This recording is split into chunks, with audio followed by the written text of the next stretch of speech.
Howdy, folks. Welcome back to Viva La Cats. I am your host, Justin Hiles, accompanied by my great friend, Steve Maurer, and a special guest today at Wildcat Agenda. We have Russell joining us today. It's a pleasure to have you on, man. This is Yeah, this week's preview of the Arizona game where the Bearcats are coming to town, Arizona's coming to town, and the we're going Bearcats to your town. are hoping to keep rolling. But I'm sure you're looking forward to the opposite.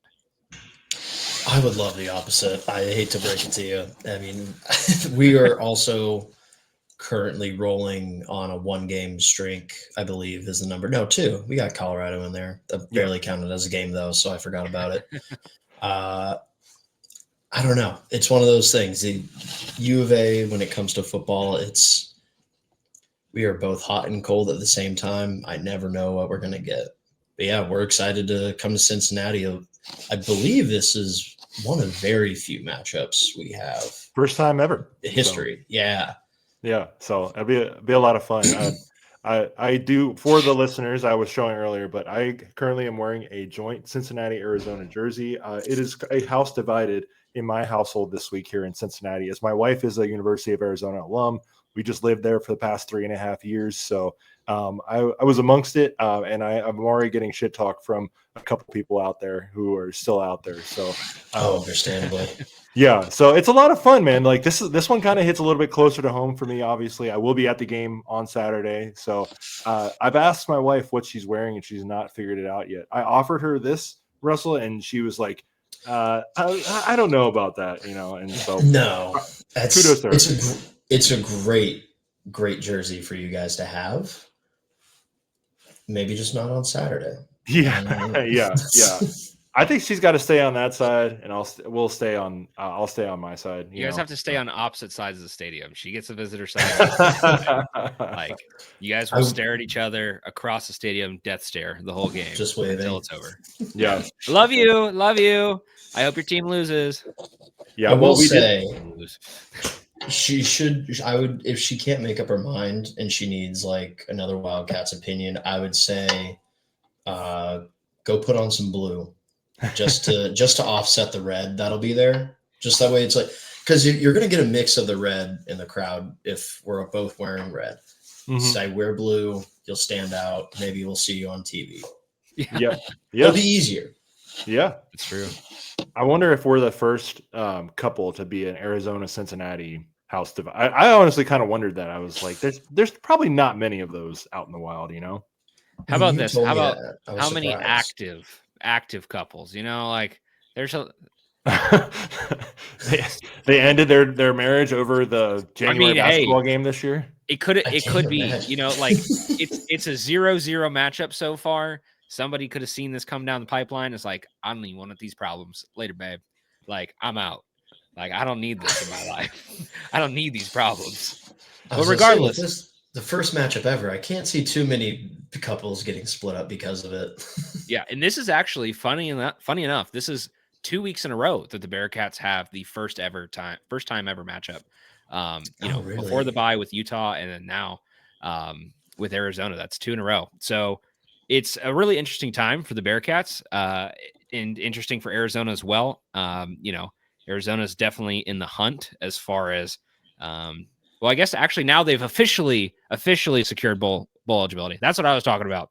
Different hunt. Yeah. Different hunt. Okay, however, yeah. I thought you meant for conference champions. So sorry, like, I forgot about this past weekend's win. So they're both bowling now. But, of course, the Bearcats are looking to maintain their status at the top of the conference. Stay right there neck and neck and maybe make a race for Arlington here. And then, of course, Arizona, just like a lot of other teams, especially a team like TCU, is trying to play upset at the end of the year and just cause some chaos. I mean, at this point, Arizona with their record at 6-3 is unfortunately out of it, unless the absolute most crazy stuff happens. I was going to say, we are not technically out of it.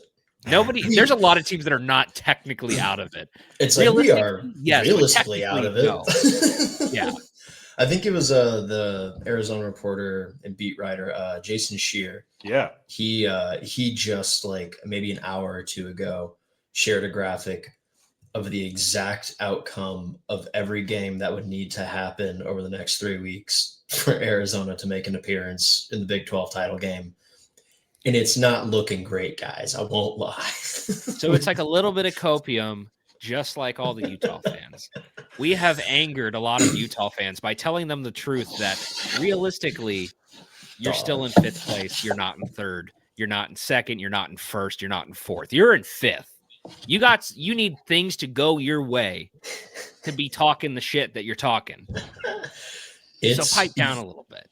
Utah fans, we are familiar with them. We've been familiar with them for a few years now, once they joined the Pac-12.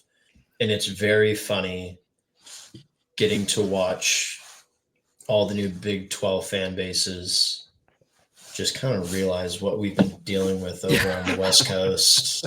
It's terrible. For like a decade. Listen, what you got to do, you just got to let them run around a little bit. They'll get tired. They just, they're gonna say they're nonsense, and they will. I promise you, they will. And you go, okay, all right, buddy, yeah, for sure. Wave. Yeah, honey, just let those kids play over there. Why don't we play over here on this? It's side truly that, like, and not even like, yeah, or no, it's like not even the hill. Like those kids would be very upset if they could read. Oh yeah, and it's like not even a disrespect like to their football program. They have a great football program, but like they're just the most annoying. And it's like they don't typically back up what they're talking about. Oh my God, they love the U logo with the rose in it. They didn't win any of the Rose Bowls they were in. I can't make fun of them too badly. I have not been to one.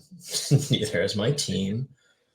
And who knows if we ever will. That is no longer part of our conference guaranteed bowl system.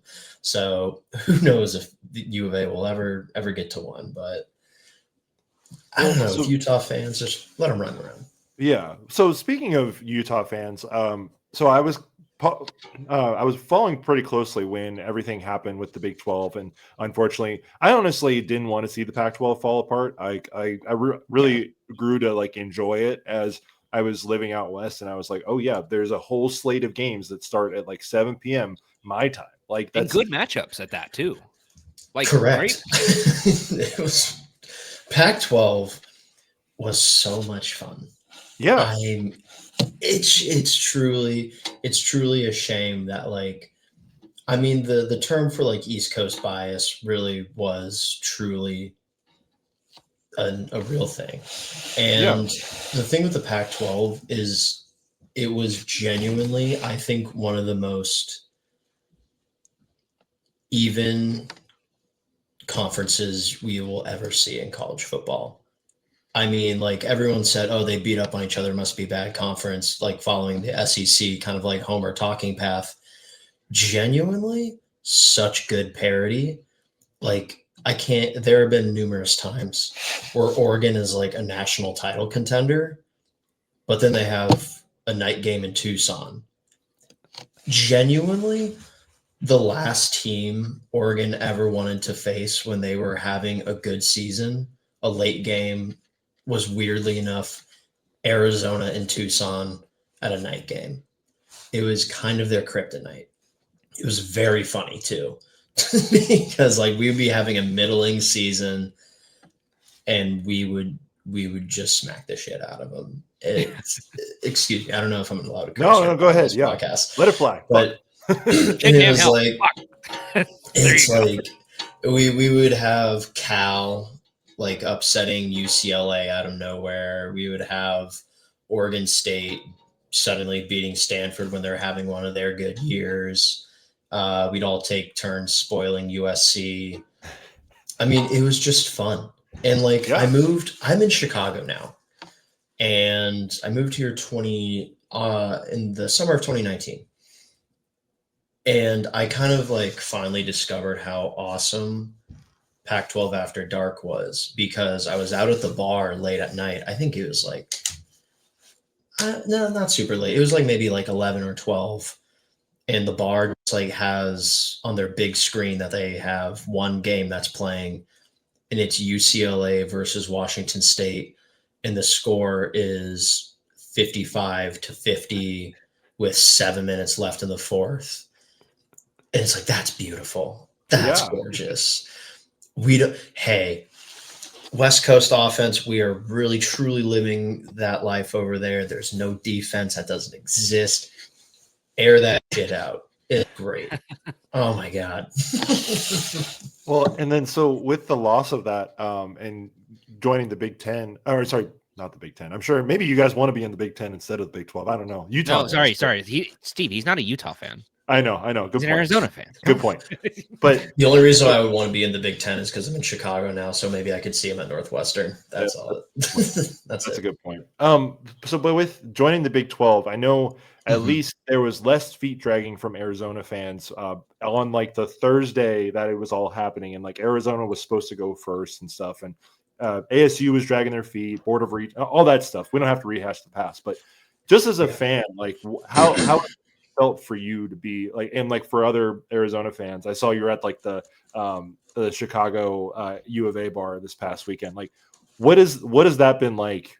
Just joining like honestly like a nationwide conference. Like, is that any different? Obviously, like missing some of the Pac-12 as I do too. But what has that been any different for you as a fan? From the fan experience, it's definitely been better. Because like I said, I'm in Chicago now, so I'm 1 or 2 hours ahead of Arizona time, depending on when the season is. Now we're 1 hour ahead. But the thing was, so it's like, now that I'm ahead of the time, I have to like, I was watching games that started at like 9 p.m. Sometimes I still am. And that's just the nature of the beast of how time works and how big geographically our country is.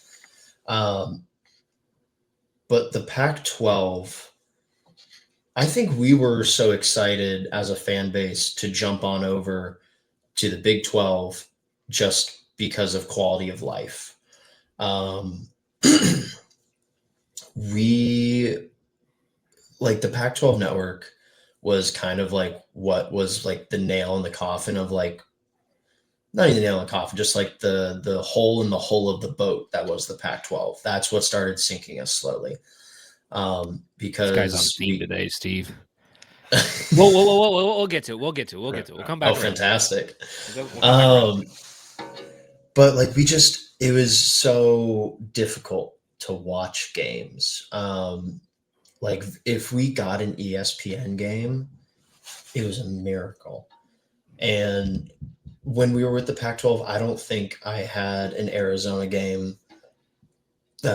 We had an Arizona game that was like starting before 7 p.m. for the majority, like local time for the majority of the time, while I was in college and when I first moved out here after graduation.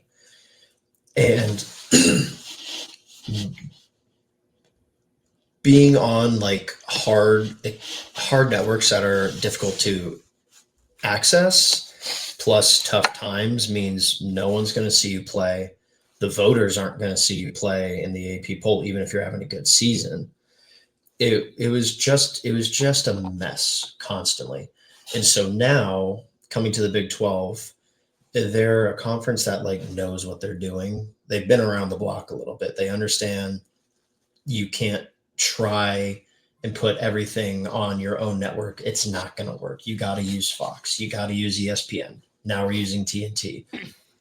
That's fantastic. I have had no issues watching any of my games this season, last season, and I'm getting daytime games. I'm getting early evening games.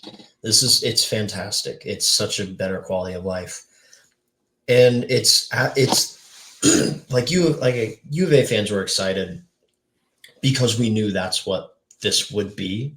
Mm-hmm. I don't understand why ASU fans at the start weren't also kind of just reading the tea leaves. Like the writing was on the wall and they were just kind of ignoring it. It took a very big effort on President Robin's part to go to the Board of Regents and go get President Crow over at ASU, be like, hey, dude, we are unfortunately in this together. You have to do this. Like your school's academic like success hinges on it. And if you don't, you're gonna die. And you're one of the largest universities in the country. You can't have that. You have to do this. So eventually he came with us, and then that made 3 out of the 4 corners. And so finally Utah was like, I guess I'll go. The eye roll really just sells the whole. Maybe we should have just left them in the Pac-12. You know, they could have joined Utah State. Let's go. Yeah. We don't have to play each other twice anymore. We can just do 3 and go independent for the rest. Man, I feel so bad for the Beavers and the Cougars over there. It's so tough. So speaking of early games, you know, their Saturday's game is a noon kick.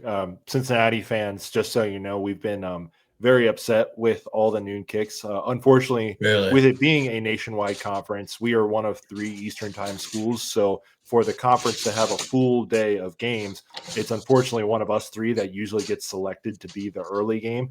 And we've not had a night kick at all this year. We've only had a 4 p.m. kick where it got late, where it got dark in the third quarter. So kind of, but just that's like one of our things is like, I don't know. I mean, you know, everybody likes to wear black uniforms at night, but call it nip at night. It's like a thing. So, but noon game for us, 10 a.m. body clock time for Arizona. You know, just curious how like this year has got. Do you feel any better now about Brent Brennan about after this year, and then like maybe how would those feelings about Brennan and Fafita like give you any feelings about Saturday? Well, Fafita, I've never had a bad feeling about. Truly, I mean, what a kid! That's the guy right there. I mean, he's had multiple opportunities to leave and go somewhere else if he truly wanted to. And utmost respect for him to be like, no, I'd said I'm playing at U of A. I'm staying at U of A. Yeah. That's massive. I mean, that's a hard program in this day and age, I would say, to fully commit to and get that dedication from a player of his caliber and accolades. He's about to become probably our best quarterback in school history. He's about to pass, I believe, Tuitama and Nick Foles for most career touchdowns at the University of Arizona. Probably happened on Saturday. We were hoping it would happen on Saturday last week against Kansas at home, but we'll take it. So all in all, I mean, I've never been down on Noah. I think if he was 6 foot, he'd probably be like a first rounder, being honest.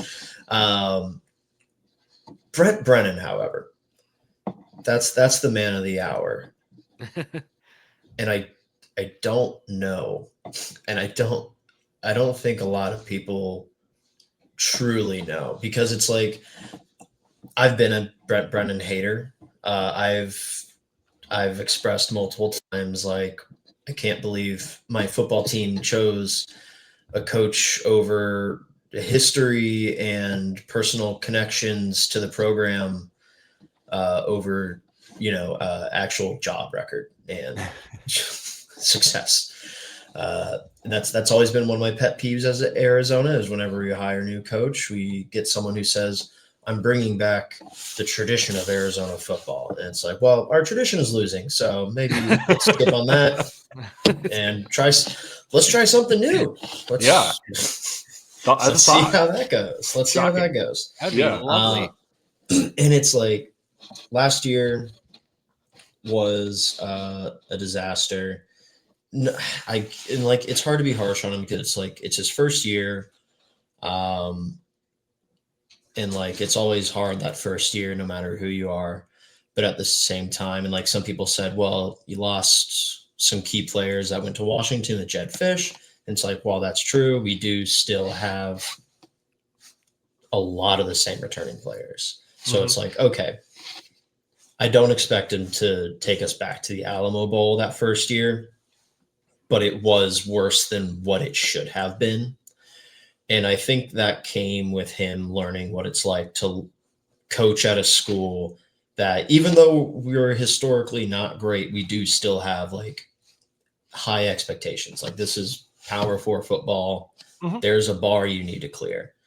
And I think he realized that as well too, because this year we have seen a change in how he goes about coaching the team, how he runs the program.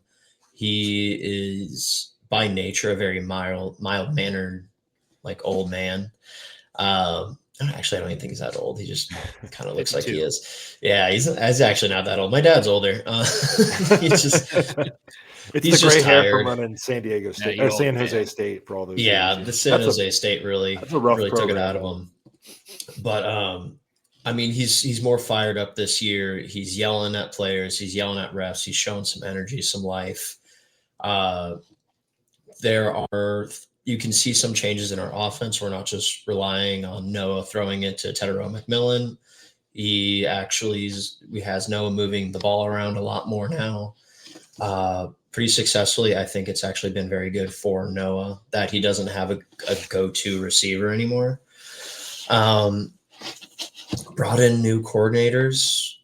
We have a young gun at OC, Seth Dagey, and Danny Gonzalez, nice veteran, real stalwart defensive guy who loves to just be an absolute monster at all press conferences where he will break down a single play for 20 minutes. Not an exaggeration. He's done that. But it's like, I'm still critical of Brent Brennan because in the games that we've lost, which would be Iowa State, where we got blown out, BYU double overtime, and Houston on a walk-off field goal. Iowa State, I think that was just a beatdown by a better team. Very unfortunately for them, they injured, I think, their entire starting roster during that game. Yeah.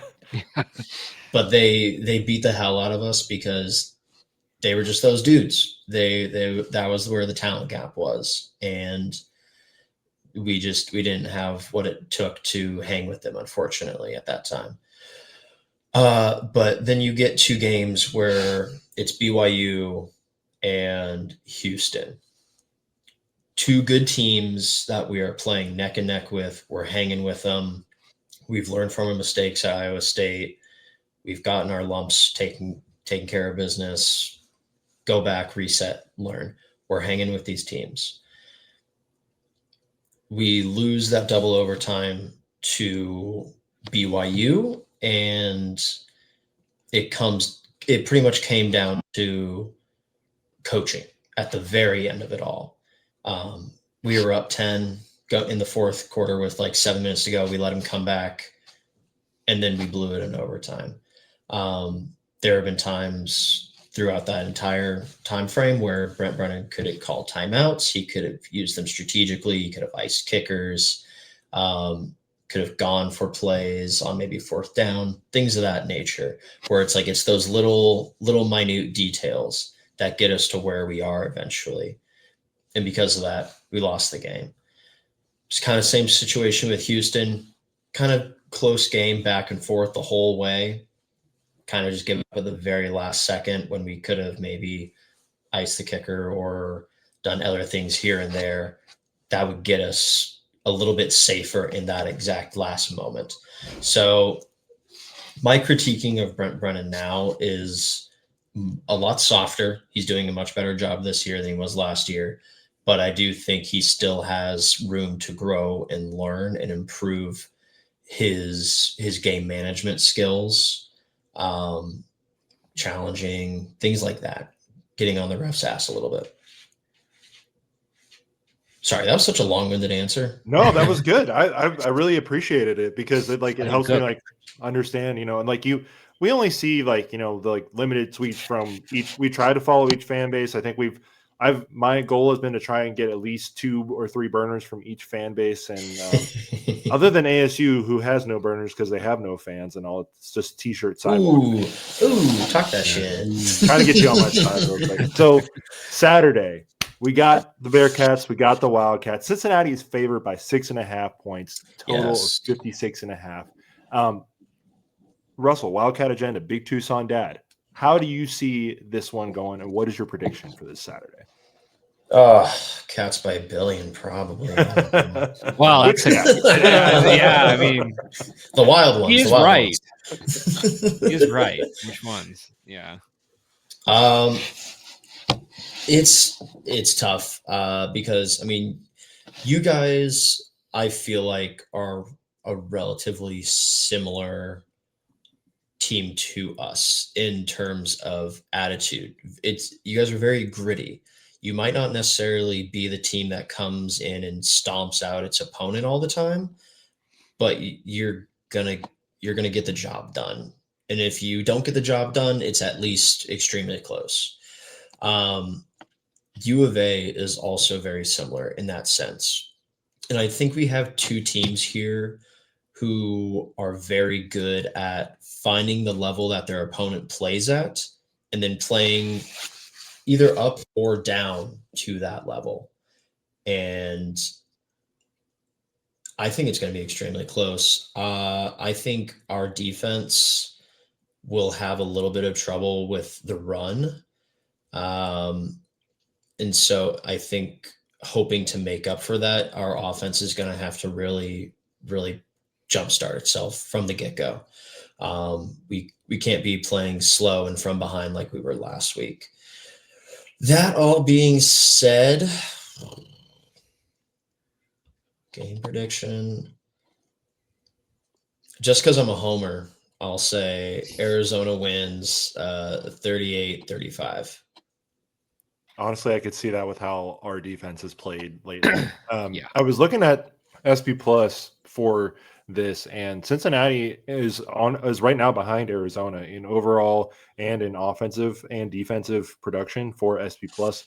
Now, Arizona did play a game last week. Cincinnati did not. That kind of like factors in, but still, like, pretty crazy to think that a couple of those games get flipped the other way, and this is a battle of 2 one-loss teams. Well, we have 2 losses, but it's a battle between 2 7 or 8 win teams coming into this weekend. So it's it's a lot closer. I mean, that's kind of the Big 12 as well, is that every game is like 3.5 points, like maybe a little bit more here or there.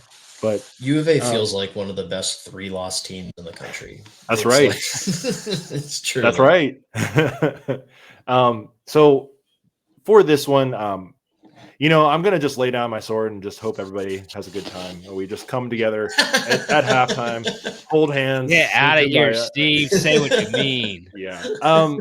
So the Cats have Cincinnati has had a pretty good record against the spread, except for our last game out against Utah, which they were not even close to covering. But Cincinnati's looked pretty good at home this year, and I'm going to say that they take another one in front of the home fans. But I'm going to say it's like a 28-24 type of game. More just that because I know Arizona gets cold. Don't get me wrong. Like it's supposed to be nice on Saturday. Hopefully that kind of doesn't limit everything. There's currently snow on the ground right now in Cincinnati, so I'm sure that'll be gone by Saturday. But I could see Arizona covering for sure.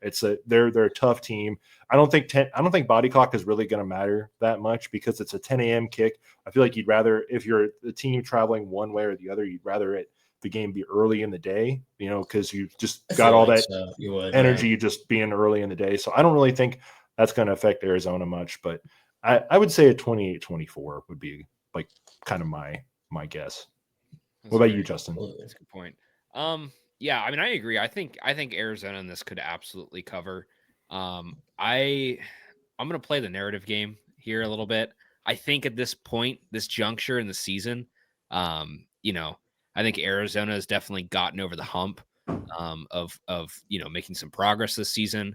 But I think to the same degree that I think the Bearcats are just they're playing for more at this point. Like you are dead set on trying to make it to Arlington. I don't think any of us expected that as fans, that we would be in this position and quite firmly in the driver's seat. Like you're not in a position where you are, stuck positions back, like maybe in Arizona or like maybe Utah or in Arizona State, trying to like get things to fall your way to get in. Like you are in the driver's seat. It is up to you to execute. And I think knowing that, I think the Bearcats are really going to be dead set on winning this game no matter what.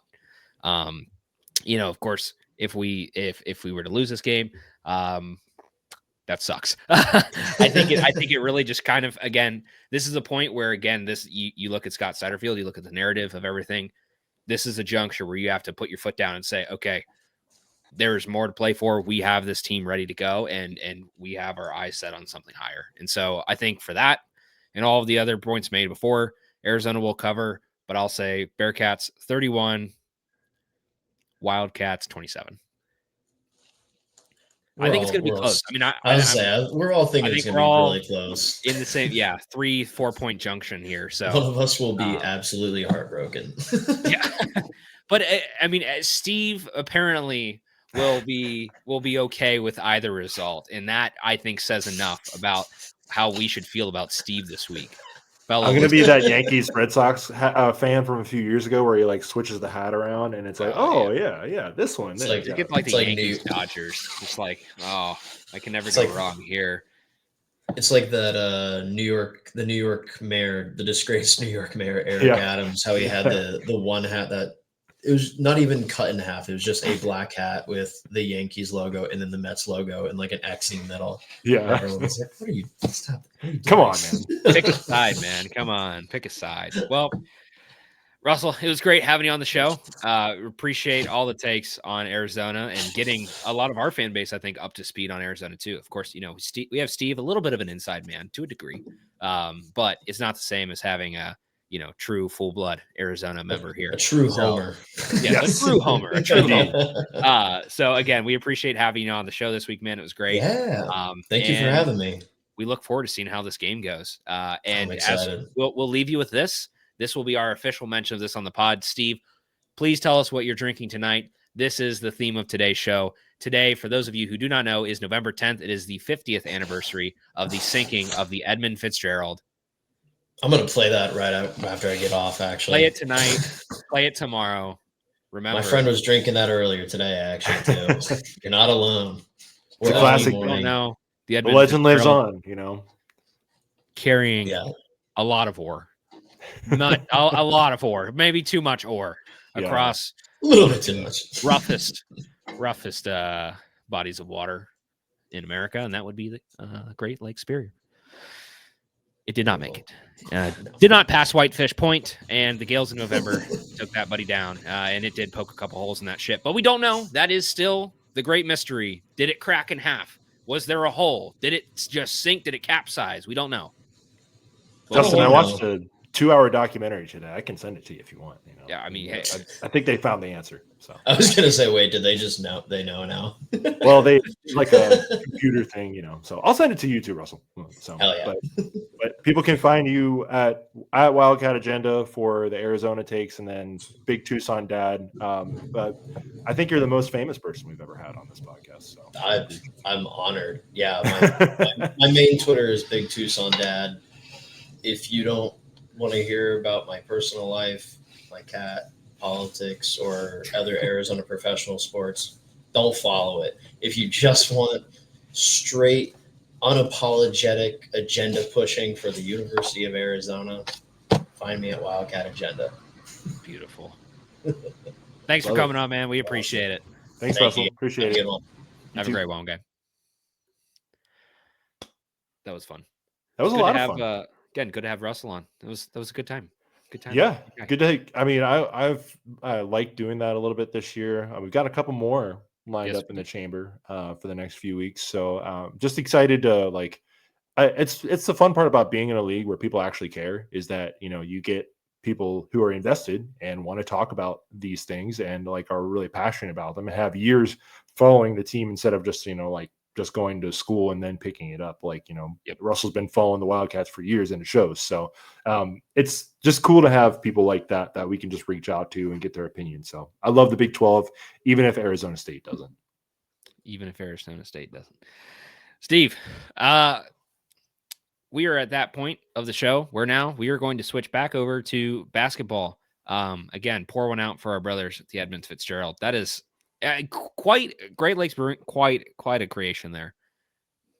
Quite a creation. That's all. Yeah, it rang the bells 29 times yesterday at the old Mariners Church in Detroit there. So, yeah, and I don't know. Like, I do like things like this. Like, I think it's a purely Midwestern thing. Like, I don't really think anybody was celebrating this, or well, not celebrating, but memorializing. Yes. So, but yeah. So, I did enjoy that today, and you know what, Justin, I'm going to say this. I enjoyed Baba Miller's performance on Friday night. I don't know if I enjoyed much else about the game, but Baba Miller's performance was quite enjoyable on Friday night.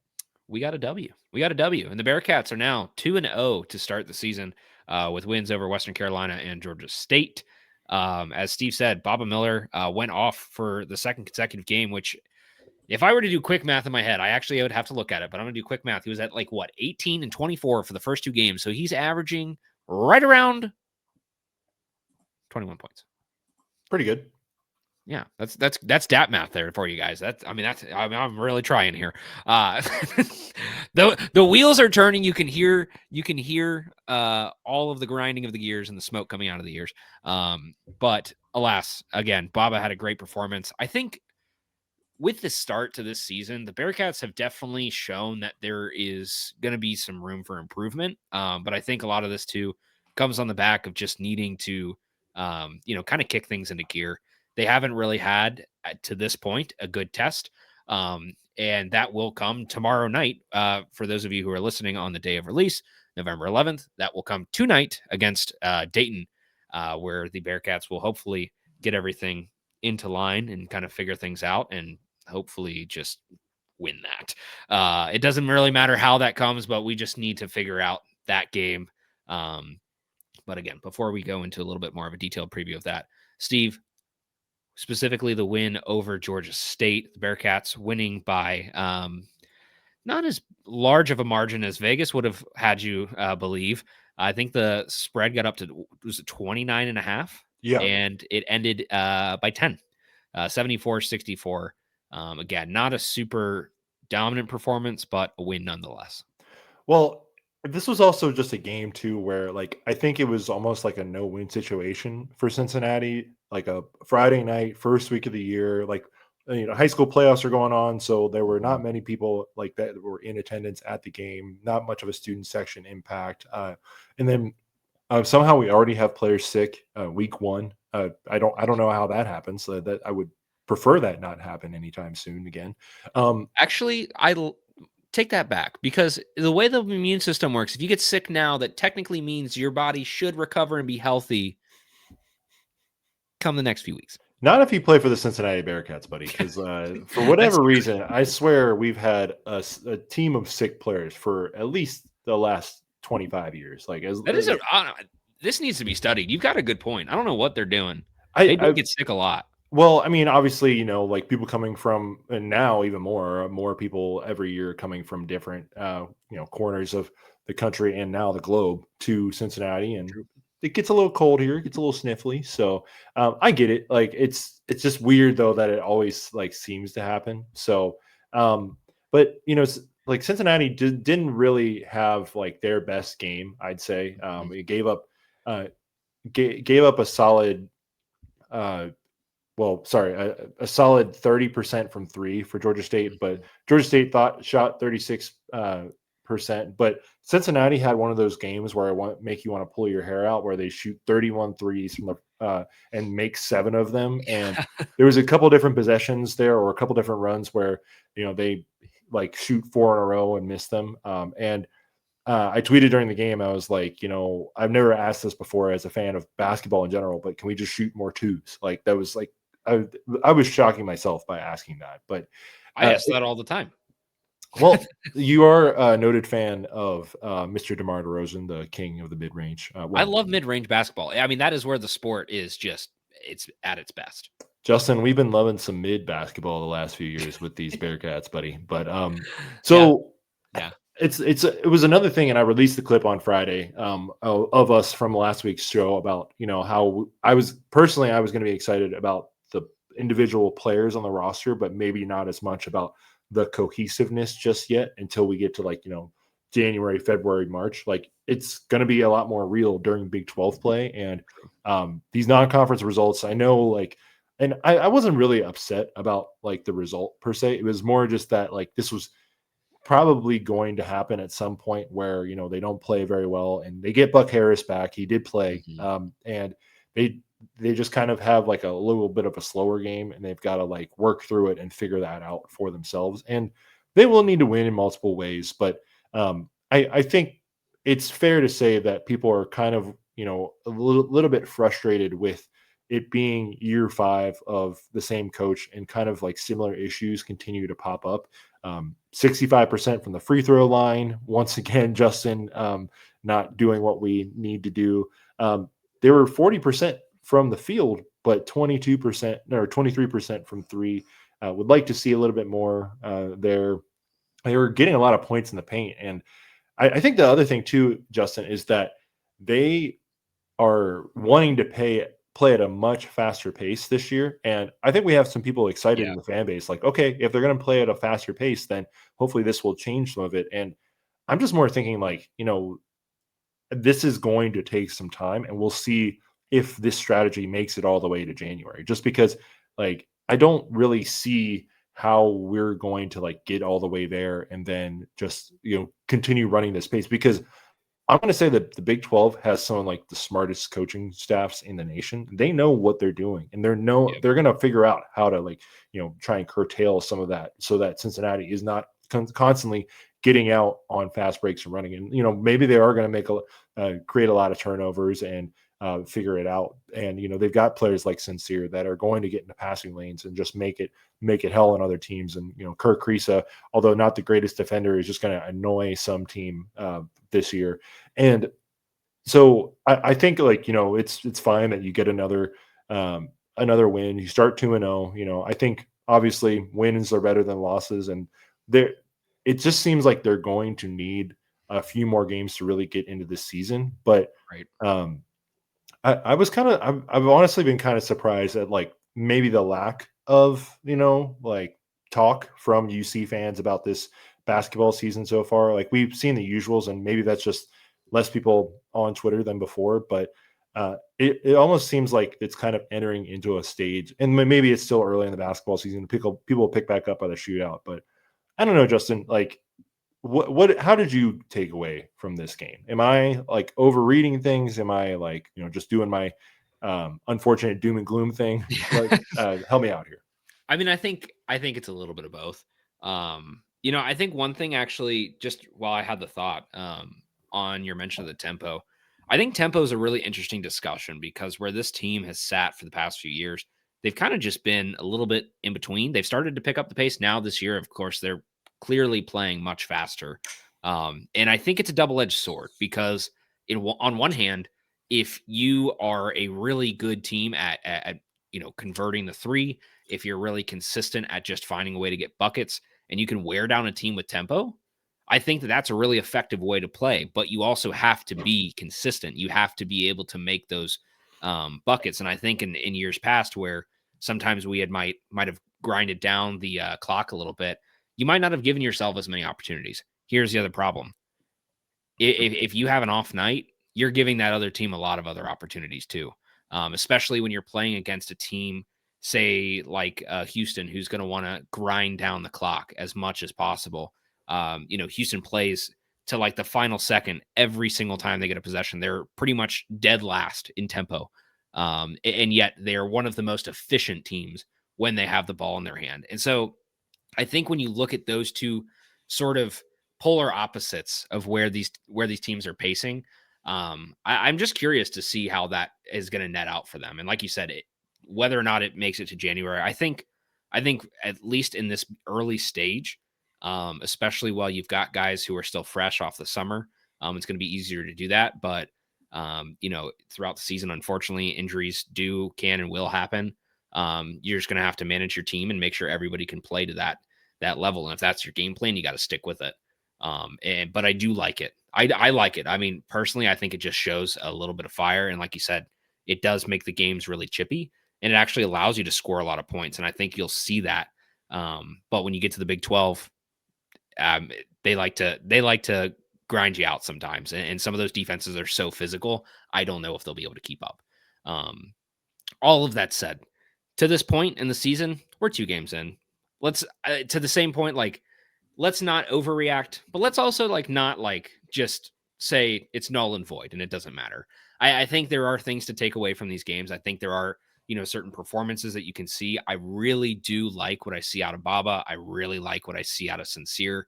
I think those 2 guys are going to be really key for us. Of course, Kerr as well. I like Kerr a lot. I think the thing that they did in the offseason for this team was just fine. I don't want this to be. I don't want this to come off the wrong way for any team's past, but I think they just found some real personality, and I think they found some fire on the court, which is what this team needs. I think, of course, there was definitely some, everybody's been interesting over the past few years. You've had some fun guys, good guys to root for. But I think when you have guys like Sincere and like Kerr, who are just gritty and who are the guys that are going to get under your skin, you need those players. And especially in Big 12 play, guys who've seen the Power 4 level, who have played in the Big 12, who get that, who've played in the SEC, who understand playing at this high level, I think is really, really important. And then also just having raw talents like Mustafa and having guys like Baba. I think that raw talent is good. And then all of that at your core, you have a guy like Day, who I think is just at this point, I think he's just kind of the core in a way of this team. He might not necessarily be the most flashy. I think some of these other guys might take over in different moments. But again, Day's been around. He's been around the block with the Bearcats now for a while. It's kind of crazy to think he's one of our most seniored players. Yep. But he is, and that's how the transfer portal works. And so I think having a guy still here, thankfully, that can kind of lead this team and can get some guys to rally behind him and kind of be a little bit more of a vocal leader. I really hope that Day continues to play at the level he has been and continue to step in that role, because he is very key to this team. And he's just a fantastic guard. And I hope his performance continues. But all that said, 2 games in, Bearcats are 2-0. They've got Dayton on deck today for those of you listening on Wednesday. And if you're listening after, the result of this game. So we'll see how that goes. But let's go ahead and talk about that. It's still going to be a while yet before we get Jalen Haynes. I think from what I last saw, I guess he's at least moving around on his own and he's doing well there. But I think it's just a completely untimable return at this point still. So yeah, that's unfortunate. It really does suck, because I think he was going to be a really key piece down low for us, and especially just having that kind of solid body. Again, he's the guy that we've been asking for so long, which sucks. But you do have guys like Baba and Mustafa that are just going to be able to fill that gap. And then, of course, you have guys like Sean, who are 6'10" and who are very able-bodied and athletic, who can do a lot of the same things and be just as mobile. So I think they'll be able to figure it out without him, but I definitely think this team is going to be missing him. Well, and the other thing too is that they need it. They're right now they're kind of going with a smaller lineup. With Baba's not small, obviously, and maybe Jalen Haynes was just going to be a backup anyway, because I don't think you would have gone moved heaven and earth how you did for Mustafa Cham and not started him. True. So that's a good point. But I think the thing, Justin, and I'm just looking at the box score from last game, but the thing is that right now I don't really feel like we have a solid bench outside of Sincere, outside of Buck, because Jalen Celestine only played 6 minutes. Keyshawn Tillery, he's a freshman guard. I'm not expecting him to play that much behind Day, but only played 9 minutes. Jordy Rodriguez had 17 minutes, but he kind of had a rough stretch there. And then Tyler McKinley, you're just asking a lot of a guy who's still, had to miss last year with an injury, is really getting his first college minutes to be able to step in like that in the Big 12 within his first year of really playing, and he did practice a little bit last year as he got healthier and he got better, but Right. first game minutes, it's going to be a lot to ask. So I think that's something I want to see in this game. Hopefully not too much in this game, but it's something that I want to see as we move forward is how that bench really forms out. Because if it gets to February and we're only playing 7 guys, like that's tough, man. Like we're going to need either one of Celestine, McKinley, or Rodriguez, to step up and really be a huge contributor off the bench, because this is, like you mentioned, Justin, is going to be a grind. You got, I counted, and I don't count the Big East as a power conference. I only count the Power 4 football schools, but I counted 21 games against Power 4 competition this year. And that's just a lot of games against a lot of like really high level basketball teams. And it's only going to get harder as you enter into Big 12 play. So you're going to need a solid bench. And if someone does get injured or, is unable to fully like play at 100%, we're going to need to see what that bench comes out to. True. Pivoting to Dayton real quick, did a little bit of research. Dayton does not really have a great 3-point defense and they play slow, but Cincinnati, Justin, I spent all of that time just like crapping on the offense, but we have not talked about the defense at all, Justin. 2 different sites, KenPom and Bart Torvik, have the Bearcats as a top 10 defensive team in the country right now.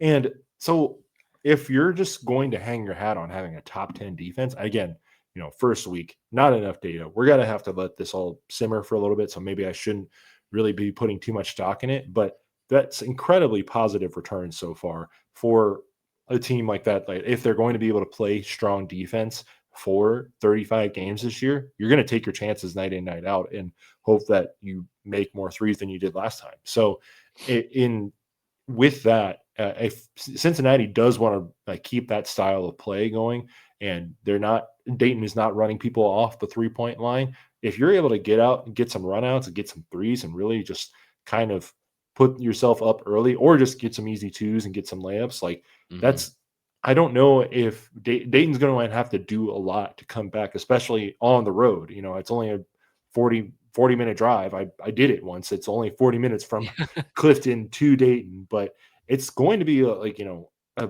road game, but a shorter road game. We'll see how many Dayton fans end up being in the building.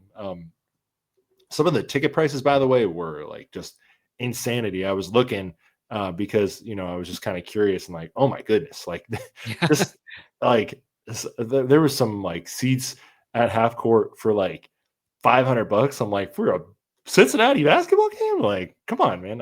I know I get. I mean, it is a big game, so maybe that says more that the tickets are selling kind of like that. But well, and then also the other thing too is like there was tickets in the upper bowl, and like I think there were still seat backs, but I'm not entirely sure. But the cheapest ticket per UC's website was $150 for tonight's game, which is crazy to me. And 2 unranked teams, and I can't even imagine what the Big 12 prices will be like, it's only going to get higher.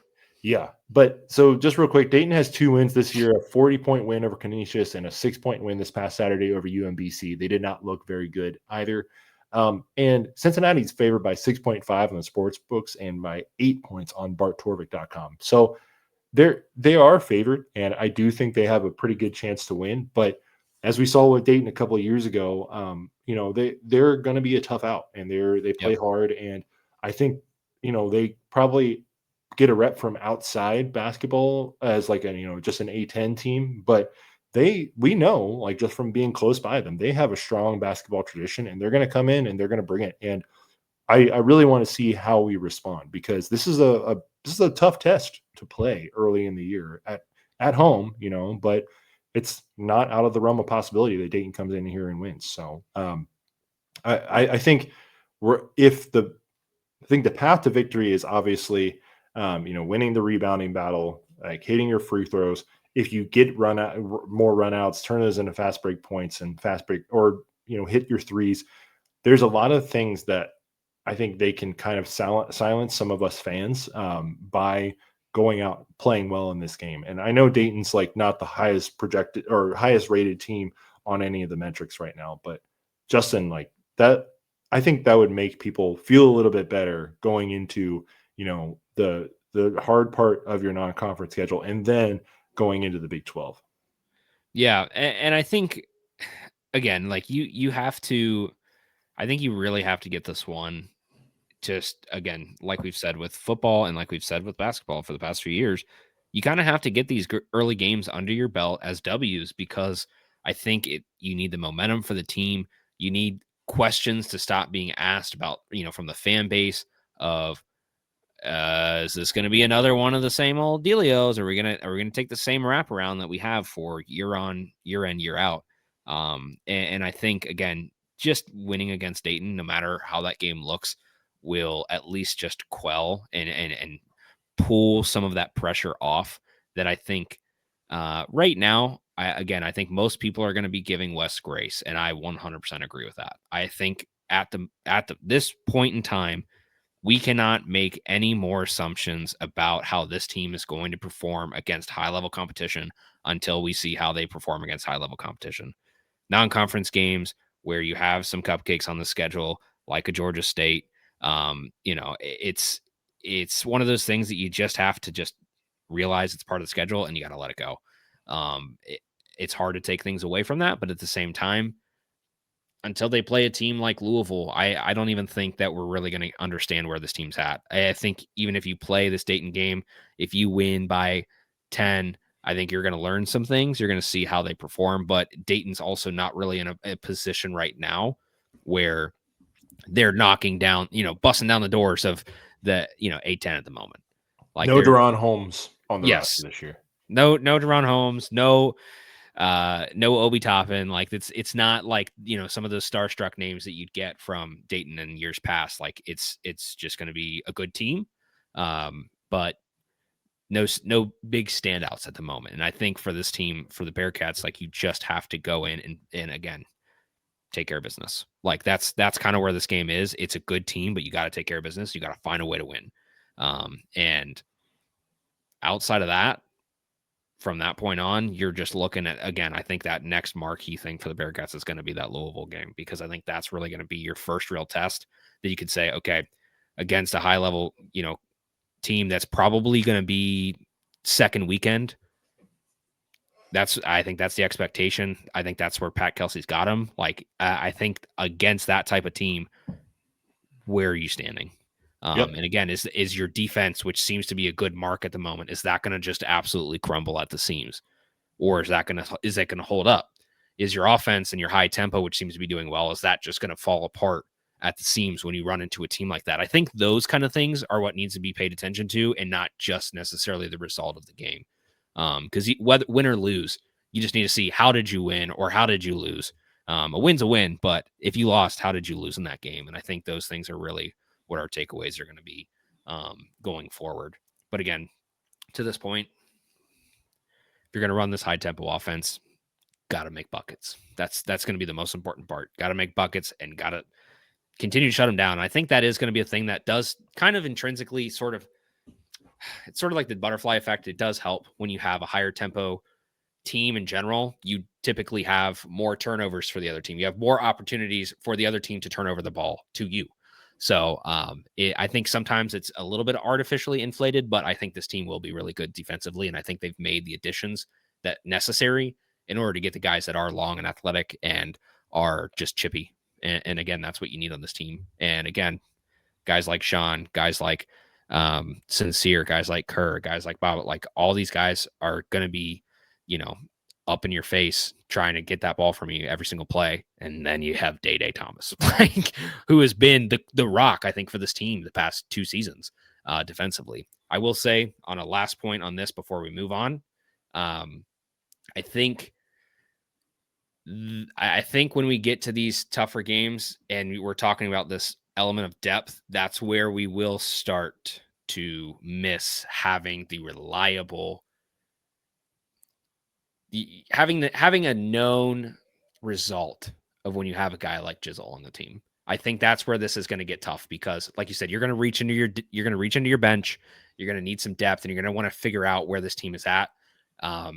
It's kind of one of those things is like, what's my known sort of commodity of like, I can get this at the baseline from a guy like Jizzle who I've had established with a team who I know his level of play against these high level teams, or I am just kind of shooting in the dark. Maybe I get something really good.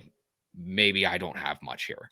And so that's I think the only part that is a little bit scary, I guess, again, and losing him so late. But the addition of Jordy, I think, is helpful to at least quell the sort of question marks for the time being. We'll see where that goes.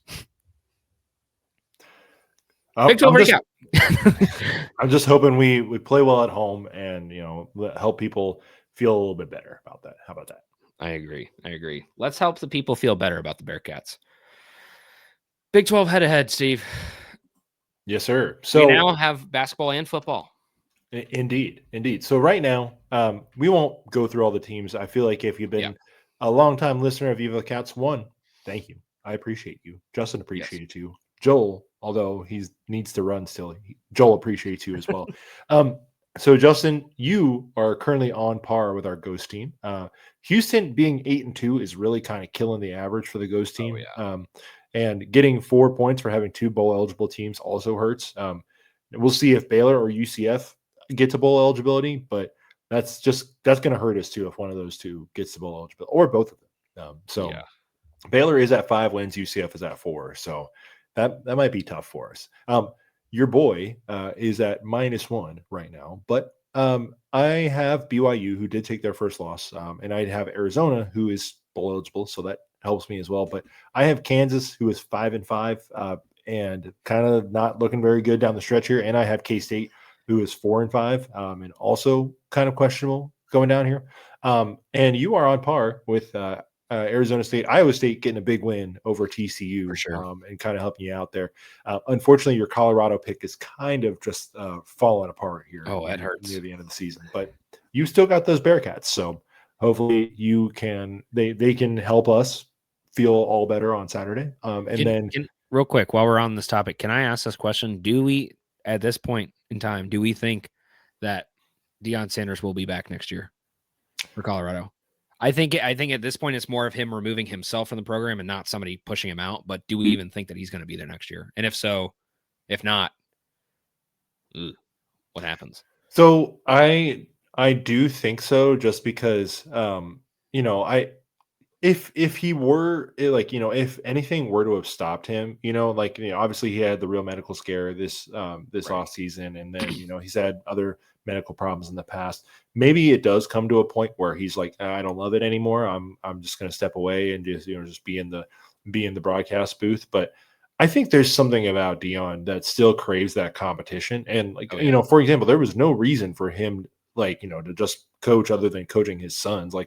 He had nothing to prove, but he wanted to show that he's Coach Prime. He's not, Deion being Deion and just winning on his name. He showed that with, Shadur and Travis last year. There's been a lot worse coaches that have run high talent into the ground before, and he won 9 games with them last year, so that's a credit to him. I think the other thing too, though, is that I think if he, had gone through all that medical stuff and decided this year that he wasn't going to coach, before the start of the season, I think that's fine. Just the fact that he's gone through it and then had a tough year makes me think that he's going to try at least one more year to really see if he can get this right, because he's got Julian Lewis. He can try and raid the portal again for another year. I think he's got to probably up his high school recruiting, but Cincinnati, we're not really doing as much in high school right now either. So, what about you, Justin? I say yes. I'm leaning towards no, quite honestly. I part of me wonders if he would still stick around, but maybe just change his role. I don't know. But I feel like just with everything that's happened this season, it's going to lean towards him having to just kind of step away from it for his own good and time. And that allows him to spend more time with his family too, which is always a good thing. I just don't know if I see where this gets better for Colorado next year. You know what I mean? Based on where we're at now, I just don't see how this team gets better. And from that standpoint, I wonder if Deion would be asking those questions, and I'd wonder if the athletic department at Colorado would be asking those same questions too. Side note, since we're 3 years after the dual hiring cycle of Dion and then Satterfield here, our buddy from Catskiller Social Club, the glory of that unicorn rides off into the skies. Hummer had the take back in the day that UC should be doing everything in its power to get Dion and be like revive the program. And I don't think it needed reviving a year after a college football playoff appearance, but that was Hummer's take. That was not mine. Personally, Justin, I'm glad that although we went through crap the last 2 years, I think the program itself is much more stable. Where that, it might only be by Chip Patterson, who's a North Carolina guy on the Cover 3 podcast, but Chip Patterson, like at least one media person is mentioning Scott Satterfield being on the coaching carousel as a potential someone who could jump up, someone who could take another job. And if you just copy and paste what happened at Colorado to Cincinnati, obviously, like I think we would have taken, a Heisman at Cincinnati. Like I think we would have taken that all day. I'm not saying that Colorado fans would be upset about the past 3 years. I think like maybe as a long-term, like it's a 10-year thing versus a 3-year thing. Like they had an awesome 3 years at Colorado and they're selling out games. Everybody's watching, everybody's talking about them. I think that would have been awesome at Cincinnati. Don't get me wrong, but I'm kind of wondering if like the 10-year plan where if somebody, comes, if, Sat leaves this year or next year or whatever, and somebody else comes in, just keeps the train going and there's multiple 10-win seasons or, like high quality bowl games or playoff appearances. I think maybe in the long run as a fan, you take that. And Colorado honestly needed somebody like Dion to come in and just their program was nothing right before Dion came in, and credit to him, he got a Heisman. Yeah. Between Mel Tucker and that point, there was nothing happening there. Yeah. And since that was why I was kind of opposite Hummer at the time. I was like, I don't think we need that. I don't think we need Dion. I think we just needed just a coach, and credit to Sat, they've got it rolling this year. Obviously, I think Cincinnati fans in 23 and 24. Well, we did finish with the same record as them in 2023. So maybe if we just traded our 2024 with Colorado, I think we would all love that. But, in hindsight, I think I'm okay with what ended up happening. Yeah, works out. I mean, can't change nothing. By the way, Joel is -4. All right, brother. Head-to-head. And also currently in basketball, Justin, you are a -4 because you've got 3 teams with a loss, Kansas, TCU, and UCF. BYU for you is 2-0. And Joel and I both have 8 wins, but somehow West Virginia has played 3 games and won all of them in 1 week of college basketball. So the Ghost team has 9 wins. So we're all kind of behind the par. But it is week 1, and the Ghost team has Arizona State. So I think that problem is going to take care of itself. It should. We'll see if my TCU upside play burns me or not. We'll see. Sorry if there's any Arizona State fans who listen to us. You're getting it today, and I think that's just a common enemy we can all unite against because they're the Devils, and this is I'm in a God-fearing household. I don't want no devils here. Y'all brought it upon yourself. That's just the name you picked. Can't exactly. Steve, is it time? I think it's time. It's time to put that burrito together. We got a little bit of lettuce. We got some beans. We got some rice. We got some beef or chicken or whatever your protein of choice. We've got it all. Every single sport you could possibly want to know about for the Bearcats wrapped into one hot burrito. Steve, in a 5, 4, 3, 2, 1, give it to us. Does this green chili have? Does this burrito have green chilies in it since it's Arizona week? That's what I would want to know. But okay, so Cincinnati this week played volleyball. They dropped 2 road matches at Kansas State and Kansas this past week. Cats will host UCF on Wednesday before turning around to face Texas Tech in Lubbock on Friday night. I want to see what the flight is for Cincinnati to get to Lubbock. Is it Cincy to Dallas to LBK? We'll figure it out. I mean, I want to see what that flight is. Women's basketball unfortunately dropped a Friday night game to Penn State, 82-77 on the road to start their season 0-2 without D. Alexander, the highly touted freshman. They will stay on the road in Pennsylvania to visit St. Joe's on Tuesday. The Hawk never dies, before coming home to play D2 Georgetown College on Sunday. Cross country, UC's women's and men's team will compete in the NCAA Great Lakes Regional this weekend in Evansville, Indiana. We don't have the teams of who's going to be competing yet, but I hope my boy Nixon Kogi is going to compete because, brother, like he's been real good. He's won a couple races, been a top performer in others, and I would love to see him keep going and keep moving us maybe into the national championship picture. We'll see. I don't know, but I want to find out. And then a kind of a light week for the past week and this week. So we're going to finish with the club hockey team again. Cincinnati defeated Michigan Flint in 2 straight games last week with a 10-1 win and a 5-0 win. Aggregate 15-1. It's pretty good. They bring out the brooms for a sweep, playing a little broom ball instead of hockey there in Flint. Sir. Cincinnati is now 9-0-1. That's 1 overtime loss this year. 9-0-1 this season, and will play Kentucky this weekend in a home-and-home set with the UC home gaming coming Friday night at Queen City Sportsplex, formerly Sports Plus, if you know, you know, in their final home game of the fall semester. So, Justin, how about that club hockey team, man? They're playing on a D1 level, and you know they look real good. Like not losing a game in regulation, that's UConn football levels of good there, bro. Yeah. That's 2007 LSU. Yes. Yeah.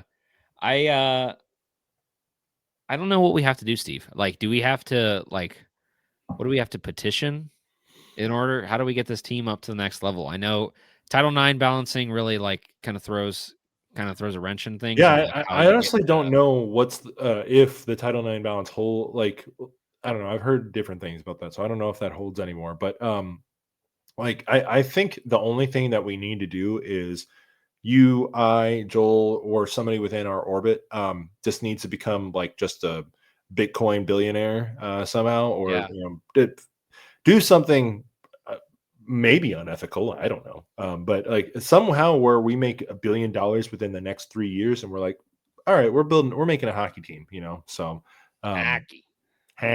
I don't think it's going to go in the Armory Fieldhouse anymore. That has been recently renovated for indoor track, which was probably needed, but you know what? I think we can come up with something, and then do a little Winter Classic in Nippert in the for all the fans there. Oh, that'd be real. All right, so I have a question for you then. An important question.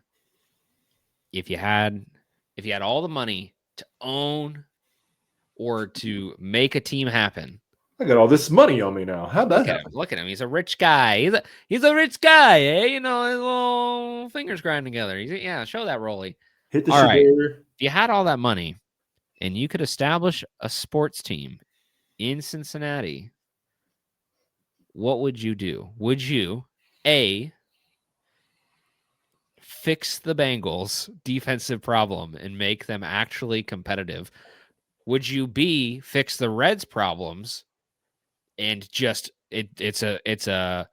I mean, you could spend what you want. You could be like the Dodgers for a season. You could spend what you want. Would you, C, add an NHL team, or would you, D, add an NBA team? Or would you do something all of the other side? And we're not going to say anything about FC Cincinnati because thank you. Hell is real, and it's in Columbus. Guess what, Crew fans? You suck. You get to eat it this time, and you get to watch us go to the Cup, hopefully. We'll see what happens. Anyway, Steve, what would you do with those options? You know what, Justin? They say that people who make a lot of money didn't make their money by being dumb. They made their money by being smart. And I've actually thought about this, if I were to win the Powerball or some sort of lottery someday. I think I would invest it in be the Cody Campbell of UC football and just invest it like mega donor money into 1 year. And then if I get my return on investment, I'm just going to, what do you think is cheaper, Justin? A fully loaded football roster or a fully loaded basketball roster? I feel like basketball's got to be cheaper, right? Just because it has less dudes. Cheaper. Yeah. Yeah, it depends on what kind of contracts you're signing, but it's got to be cheaper. It's cheaper than baseball if you're signing like $700-800 million 10-year contracts. Yeah, exactly. Well, yeah. So baseball, those contracts are long time loaded. Bengals, I would have to clear out the entire Brown family, just fumigate the entire building. So that would cost me a lot of money. I love using the just the term of fumigation to get rid of. Yes, yeah, a lot of cockroaches in the building. So if I'm going to choose a professional team, though, Justin, I think I would choose the Reds because I do like the Reds probably more than the Bengals. But if I were given the option of option 5, let some of that ride in investments, and you just like start bankrolling UC like Cody Campbell is with Texas Tech right now, I think I might go for that 5th option. That's fair. That's fair because it costs less. 1, and 2, you can do it for longer. 3, they have the house cap, but let's be real. Like there's people that are way over that 20.5 number. And 4, just I feel like the amount of love I would get from fellow Bearcat fans for putting one for the team, because if you think about this, Justin, if you put some money into the Bengals or the Reds, you have to, and they do something successful, the people who are fans of yours are also fans of Ohio State, and they get to celebrate that joy. And I think they've had too much joy in their life. So I think know what? That's why I think this is my best take, Justin. I think the Believeland documentary was the fakest documentary of all time because they're all Ohio State fans up there, and they've always been good in college football. So that whole document, oh man, the Browns and the Cavs and the Indians, guys, you've won 8 national championships in college football. I think that probably counts for you. I mean, good for you for getting none of my sports teams have done anything relevant other than getting to the Super Bowl. But that was the most annoying thing about that whole documentary. And then when they won, they updated the documentary and everything. And I was like, that was annoying to me. So that's fair. I think if I had all that money and I had to put it towards a sports organization, I think I would take half of it and I would do the due service of upgrading the Cyclones to the NHL as they rightfully have proven. I like that. They can hang around. They're a good team, and I think bringing that life would be fun. And then would you build a new building downtown too? Oh, I would, and I would make sure that it's sponsored by anything other than Heritage Bank, and then we would move on from that. I would take half of it to do that, and then I think I would take the other half. I would put it into Bearcats football. We'll have some to go to basketball, but put it into Bearcats football, and I would strategically ensure that rather than targeting whatever exact guys we want to get for the Bearcats, I say we go into the portal, we spend all this money, and we just raid the entire OSU football roster. Every time, you get that guy, there's a guy like Julian saying, okay, sure, he's going to go to the NFL, but say he's a freshman, they're paying him $5 million coming the door. Hey, Julian saying, guess what? I know you really like this idea of playing for Ohio State, but guess what? We're going to pay you $6 million. Why don't you come on over here but it's got to be specifically guys that have already signed their letter of intent. They have already, quote unquote, committed. I want to flip their 5 stars just to piss them off. I really want to do that. That'd be great. I think that would be great, but I kind of don't want, if you've already committed there once, I don't want that stink on you. I think I want. Well, if they've already committed to Ohio State and we're giving them the money to come here, they've already what about committed. Well, okay, now that's different because they chose to leave. If they're already committed, they got that stank on them. They've already played there. They got that stank on them, but they don't got that stank on them no more because they play for the Bearcats. It does not matter. It do not matter what you say or what you do as a football player until you are in that uniform and you are playing the first snap of the year on the field. You are not part of that team to a fan base.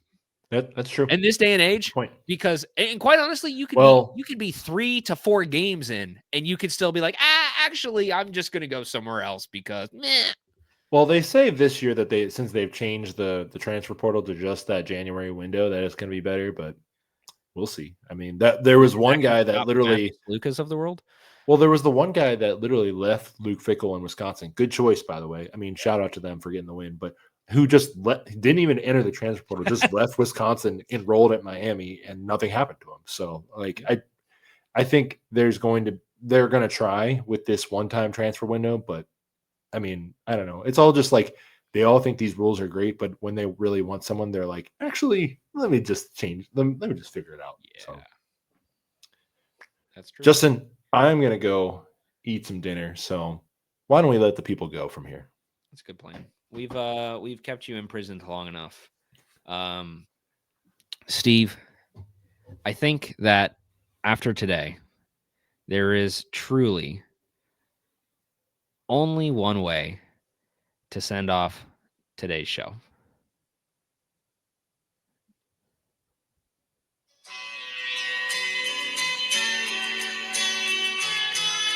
Bearcats fans, thank you so much for listening this week. We appreciate all your love and support. If you're not already, make sure to follow us on Spotify, Apple Pods, or wherever you listen to your podcast. Make sure to check out the 1012 Network. There is plenty of podcasts over there covering plenty of sports. Great stuff. Make sure to follow the full network. And hopefully the Bearcats get a couple dubs this week. We need a Bearcats football dub. We need a Bearcats basketball dub. We will find out tomorrow night if that happens. But until then, keep on trucking along. 50 years, brother. 50 years. Viva the Cats. Bearcats by 29. Viva la Edmund Fitzgerald. Bearcats by 29 on Saturday, baby. Bearcats by 29. For all 29. For all 29.